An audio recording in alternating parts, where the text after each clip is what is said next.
Joining me now to talk more about this is President of American Principals Project, Terry Schilling. Terry, welcome to the show. Well, as you just saw, the experts say schools can be open safely and should be open since we know more about the virus, we're taking precautions, and have more tools in place to deal with it. Studies show the risk of death or severe illness from COVID is very low among kids. We've known that from the start. Most teachers are vaccinated, so they are protected from severe illness. Even Lori Lightfoot is saying teachers union is not following the science, should stop playing politics and get back in the classroom for our children's well-being. So why is the Chicago's teachers union doing this at the expense of our children, Terry?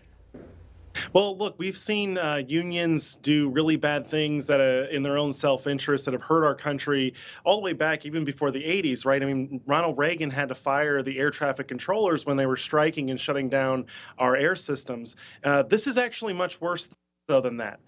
We need to start coming in with a heavy hand. It's pretty radical when Terry Schilling, who leads the largest pro-family group in the country, is in full agreement with Lori Lightfoot and President Joe Biden. There's a supermajority out there. People want their kids in schools. If we're being honest and we're being direct, we know that our kids have suffered greatly because of our school closures and this remote learning nonsense. Our kids don't learn in those situations, and we're seeing actually a rise in really bad things like suicidal tendencies among our children and depression rates. It absolutely needs to stop. And any one of these teachers who doesn't want to go back to work, they don't have to. They can quit their jobs. There's lots of unsafe jobs that we require people to do every single day, and no one's forcing these teachers to do it. So if they want to quit, if they want to walk off the job, that's fine. But we need to get our schools open, and we need to protect our kids and give them a valuable and quality education. Let's talk about those detrimental effects on our children. The New York Times just came out with a study showing how far children fell behind in school due to the closures, and they still haven't caught up yet. A lot of them haven't. On top of that, depression, suicide attempts have skyrocketed, as you mentioned. Gun violence against children has increased. Behavior problems have increased. Didn't we already know this would happen? Isn't enough already? No, Alicia, you're exactly right. We knew that this was going to happen, but we were silenced, right? They told parents to sit down and shut up and to listen to the experts who are our, overlords apparently. But we know that this is really bad, and we knew that our public schools were failing our kids long before the coronavirus ever came to be. We knew that our kids weren't proficient in reading. We knew they weren't proficient in math. We knew they were failing in their history. And so it shouldn't be a shock that these teachers unions have a total death grip and continue to hold on to our children in such a terrible fashion. They don't care about our kids. They like to pretend they do.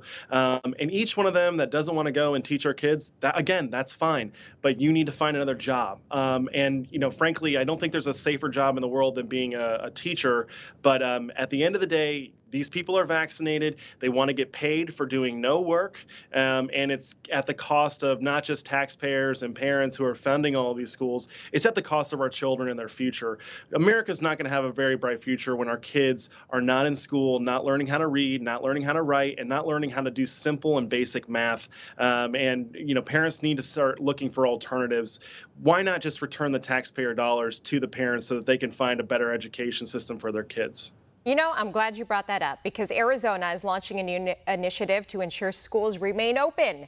And COVID cases are surging through that state as well. The governor just introduced the Open for Learning Recovery Benefit Program. So if schools close even for just one day, families can get up to $7,000 to pay for childcare, school tuition, tutoring even. Hey, this could be a good plan, right? Thoughts? No, that's an excellent plan. And, we should have done it a long time ago. This is our taxpayer dollars. They're being used to educate our children. And why not just give that money to parents so that they can make the choice for their own children as to what education system is best for them? I live in Northern Virginia in Fairfax County. We have some of the worst schools in the country. They spend over $17,000 per student. I don't want all of that, but it would be nice to have, maybe half of that so that I can, not have to pay taxes and not have to, scrap to make ends meet every month just to send my kids to a private school to where they can actually know how to read and write and do basic math because they're not learning it in schools. The only thing that they're learning in our kids' schools is that America's evil, that men can have babies, and that the color of your skin matters. And we all know that none of that is good and that it's all just garbage.